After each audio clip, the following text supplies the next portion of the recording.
Ačiū gerbiamą pirmininkę, gerbiamą pranešėją. Čia susitarimas skamba taip. Susitarimas sudaro sąlygas ilgalaikiam Vokietijos karinių pajėgų atvykimui į Lietuvos Respubliką.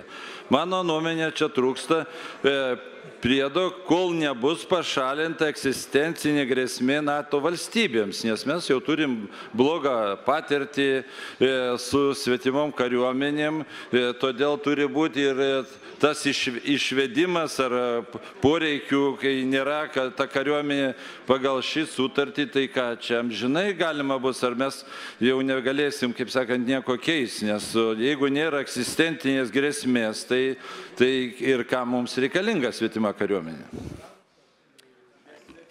Iš tiesų, man labai sunku būtų iš esmės kompetentingai atsakyti į šitą klausimą. Manau, kad visi suprantam aplinkybės, kuriomis šita sutartis yra teikiama, ratifikavimo, yra sudaroma Vokietijos brigados dislokavimo.